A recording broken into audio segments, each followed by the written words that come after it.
সামনে রেখে আমরা জানাজা বলছি, এদের কোনো পরিচয় পাওয়া যায়নি। এদের লাশগুলো লাল পোলে প্রশাসনে পেয়েছে, আমাদেরকে বলেছে যে যে এই লাশগুলো যাতে দাফন করা হয়। আমাদের সবাইকে একদিন মরতে হবে এবং এই মৃত্যু কার কোথায় মৃত্যু, কার কোথায় কবর, এটা আল্লাহ পাক রব্বুল আলামিন ভালো জানে। তো আমরা মুসলমান হিসাবে আমরা জানি এই দুজন ব্যক্তি মুসলমান, সেই হিসাবে আমরা আমাদের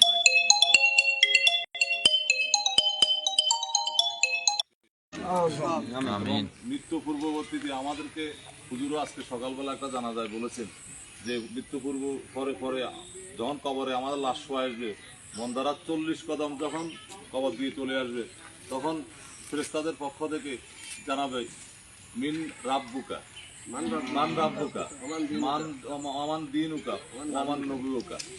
আমাদেরকে আপনার রবকে আল্লাহ, আপনার দিনকে ইসলাম, আপনার এই নবীকে হুজুর মাক সাল্লাল্লাহু আলাইহি ওয়াসাল্লাম।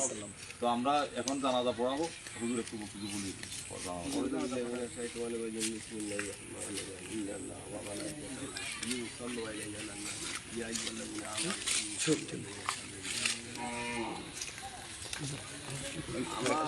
আমরা এখানে আমরা শরীর খুশি জানাজা আমাদের শিক্ষণীয় ব্যাপার, শিক্ষণীয় অবস্থা আমাদের। আমরা একদিন মরতে হবে, সুন্দর দেখা যায় মরমু যে আমরা এভাবে আমাকেও দাফন করি, এভাবে আমারও আমরা এবার যখন জানাজা এভাবে দাফন করি musulman হিসাবে আমরা এটা আমরা ঈমান আমল নিয়ে যখন মরতে পারি, এরকম আমাদের এরকম ব্যবস্থা আমরা করতে হবে। আমরা একজন অনুভূতি থাকতে হবে। তাই এই লোকটা এই লোকের এখন এই দুইটা লোক তাদের কিছু নাই, আমরা যে এখানে তার সহযোগিতা করি, আমরা মুসলমান হিসেবে মানি দিয়ে, এটা হচ্ছে ইমানি একটা দায়িত্ব, মুসলমান হিসাবে একটা দায়িত্ব। এভাবে আমরা সবসময় যখন আমরা এভাবে সহযোগিতা করতে পারি, এভাবে আমরা যখন জানাজা করতে পারি, আল্লাহর কাছে আমাদের শুকরিয়া। আমরা সবাই এক মুসলমানের দিকে আমরা সহযোগিতা করবো, তা খাইব। আমরা এক মুসলমানের সাথে এক মুসলমানের ভালো ব্যবহার করব, মরার হারে কিছু নেই, কবরে আমার ভালো ব্যবহারটা দেবো, ভালো আমলটা দেবো। এই জন্য আমরা সবাই জন্য একটা অনুরোধ, আমরা সবসময় একজনের প্রতি একজনের ভালোবাসা দিয়ে চলব। এটা হইলে আমার বক্তব্য।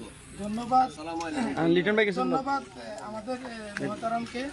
উনি সকাল থেকে কালকে রাত্রে থেকে এখন পর্যন্ত অদ্যবধি এখানে গ্রামবাসী আমাদেরকে যথেষ্ট পরিমাণে সহযোগিতা করেছেন এবং এখানে উপস্থিত আছেন ফেনী জেলা বিএনপির যুগ্ম আহ্বায়ক জনাব আনোয়ার হোসেন পাটোয়ারি এবং রিয়াদ পাটোয়ারি, ফেনী জেলা যুব দলের শহর যুব দলের রাসেল পাটোয়ারি এবং জেলা ছাত্র দলের সহসভাপতি যুগ্ম সম্পাদক জুয়েল পাটোয়ারি। ওরা সবাই অক্লান্ত পরিশ্রম করতেছে।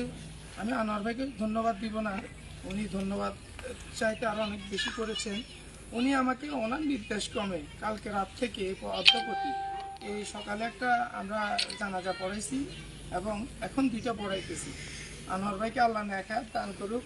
উনি অর্থ, শারীরিক, মানসিক সব কিছু দিয়ে চেষ্টা করে যাচ্ছেন সেবা দেওয়ার জন্য। আর এখানে আমাদের মাঝে যারা কবর করছে, বাঁশ কাটছেন, আপনাদের সবাইকে ধন্যবাদ। আল্লাহ আপনাদেরকে নেখায়াত দান করুক এবং আপনাদের কাছে আজীবন কৃতজ্ঞ থাকবো আমরা। এই বলে হুজুরকে জানাজা পড়ার জন্য অনুরোধ জানাচ্ছি।